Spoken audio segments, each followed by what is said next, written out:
Hi guys, আজকের ব্লগটা অনেক সুন্দর দেখতে হবে।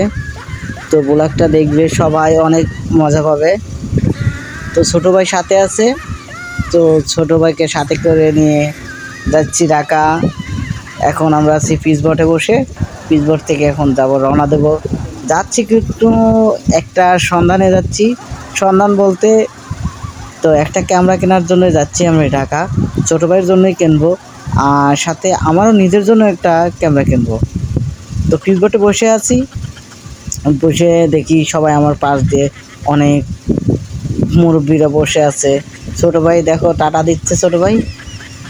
যাই হোক, ছোটো ভাইয়ের মুডটা অনেক হাসি হাসি, কারণ পাশে আপুরা বসে আছে দেখে মনে হয়। যাই হোক ছোটো ভাই, অনেক আনন্দে আছো? তো ছোটো ভাইয়ের আনন্দ দেখে ভালোই লাগতেছে। এই যে সবাই পিচবোটে উঠে অনেকেই এখন দেখা গেছে আমরা যে পিচবোটে বসছি সবাই এখানে বসবে। তো নদী দেখতে অনেক সুন্দর, কিন্তু পিচবোট থেকে দেখিনি কখনো, আজকে প্রথম দেখতেছি। তো এই ব্লগ ভিডিওটা দেখে সবাই অনেক মজা পাবে। তো দেখো, আমাকে তো অনেক সুন্দর লাগতেছে দেখতে, কিন্তু অনেক সুন্দর বাতাসের শীতল হাওয়া, সুন্দরই লাগতেছে। নদীতে যাচ্ছি পিচবোটে, খুবই ভালো লাগতেছে।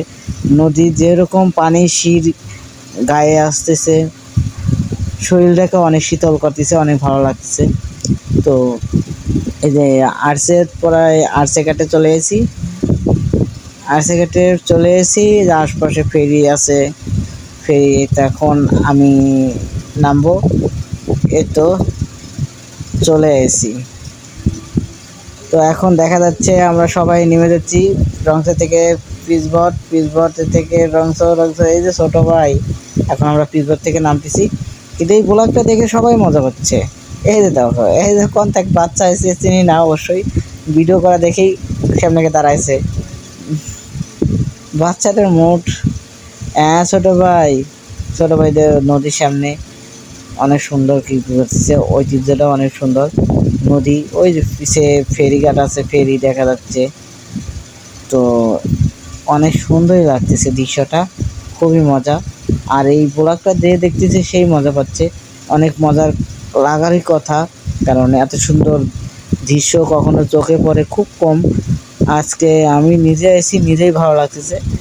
তো যাচ্ছি, দেখ এখন নামতেছি, আমি নামতেছি শেষে, সবার শেষে নামা হচ্ছে আমার। যাই দেখি আশপাশে যে সিঁড়িটা উঠতেছি, সিঁড়িটাও অনেক সুন্দর লাগতেছে। তো খুবই ভালো লাগতেছে। ছোট ভাই সাথে আছে, এই যে ছোট ভাই হাসতেছে, শুধু হাসি। ছোট ভাই খুবই সুন্দর হাসি দিতে পারে। কিন্তু ছোট ভাই নতুন একটা ইউটিউব চ্যানেল খুলবে।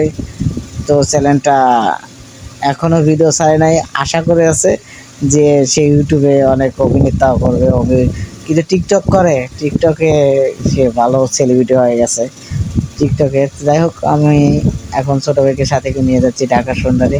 ঢাকা স্টার মল্লিক মার্কেট, ওই মার্কেটের থেকে আমরা ক্যামেরা কেনার সন্ধান করছি। স্টার মল্লিকে যাব, বসুন্ধরায় যাব, এখানে যেখানে যাব সবাই পাশে থাকেন। ব্লগে আমি সবাইকে দেখাবো কোন মার্কেট থেকে কোন ক্যামেরা কিনি, কখন কিনি, সেটাও সব কিছু দেখাবো। এখন আমরা চলে এলাম রেস্টুরেন্টে আশপাশে খাওয়া দাওয়া হয়েছে, খাওয়া দাওয়া করে এখন বাড়াইলাম। এখন আবার গাড়িতে উঠবো, গাড়িতে সেলফিতে উঠবো।